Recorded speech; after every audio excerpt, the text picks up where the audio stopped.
저는 매일 새벽마다 필사를 합니다. 정확히 이야기를 하자면 정약용 선생님께서 말씀하신 초서를 하는 것인데요. 책을 읽다가 기억하고 싶은 좋은 문구가 나오면 그 부분만 발췌하여 손으로 적는 것입니다. 이렇게 말이죠.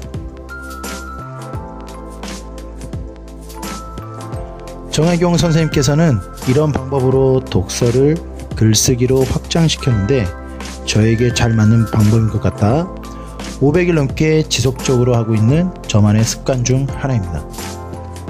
정민 작가님의 다산선생 지식경영법 중에 이런 글이 나옵니다. 옛 사람들은 책을 읽다가 요긴한 대목을 만나면 곁에 쌓아둔 종이를 꺼내 옮겨 적었다.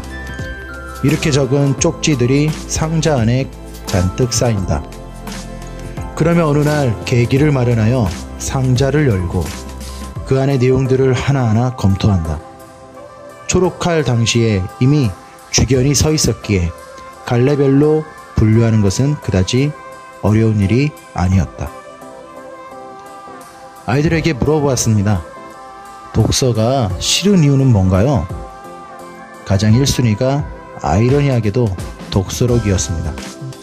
억지로 하니 독서도 싫어진 것이죠. 생각해보니 저 역시 마찬가지였습니다. 독서가 중요하다고 어른들은 이야기하면서 독후감이란 것으로 저를 괴롭혔다는 것을 어른들은 이런 이야기도 덧붙입니다. 다 너를 위한 거야. 그런데 한 가지 의문이 듭니다. 왜 그 좋다고 하던 독서, 독후감을 어른들은 하지 않는 거지? 아하, 학생 때만 하면 되는구나. 어른이 돼서는 절대 하지 않을 거야. 혹시 이런 생각이지 않을까요? 인젠리 작가님의 좋은 엄마가 좋은 선생님을 이긴다 공부편에서 충격적인 문장을 만납니다. 바로 이런 것이었죠. 사람들은 선생님이 내는 숙제는 모두 정확하고 학생에게 도움이 되므로 진지하게 해야 한다고 생각한다.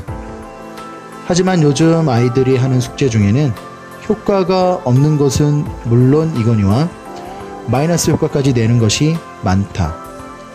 효과가 없는 숙제는 재미가 없고 아이의 학습 흥미를 파괴하고 아이의 지능 발달을 방해해서 학습을 돕는 것이 아니라 외려 방해하는 수단이 된다. 난 이런 숙제를 폭력적인 숙제라고 부릅니다. 폭력적인 숙제. 동기부여가 되지 않은 채 책을 읽고 무조건 쓰는 독후감은 미세한 도움이 될 수 있지만 오히려 책과 멀어지는 결과를 가져올 것이라는 생각이 듭니다.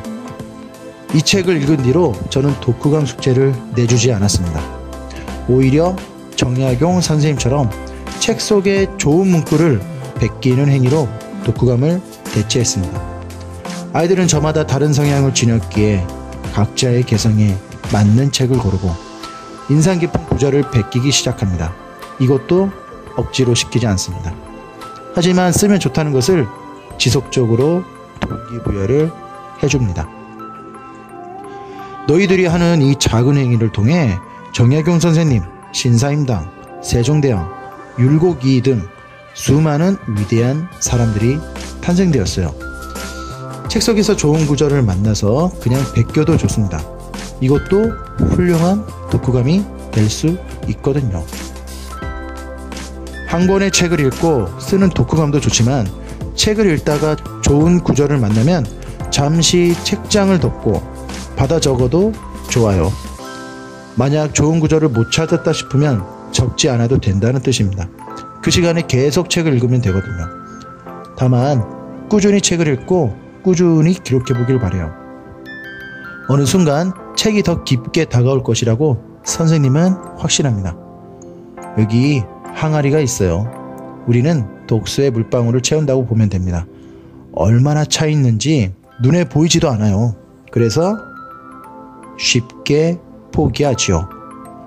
하지만 꾸준히 채우다 보면 어느 순간 마지막 물 한 방울로 인해 항아리의 물은 넘치게 되고 결국 차 있는 물의 존재를 느끼게 됩니다.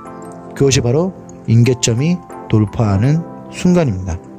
꼭 임계점을 돌파했으면 좋겠어요. 기록도 마찬가지, 글쓰기도 마찬가지, 영어도 마찬가지. 모든 것에는 자신만의 항아리가 있다는 사실을 인지하길 바랍니다. 초서의 힘이 느껴집니다. 저도 그렇고 우리 친구들도 말이죠. 쉽고 단순하게 다가갑니다. 좋은 것을 베끼는 행위는 생각 이상으로 강력합니다. 마지막으로 워렌 버핏의 말을 함께 나누고 싶은데요. 어떤 분야에서든 최고 전문가를 주시하고 그 사람의 행동을 모방하라.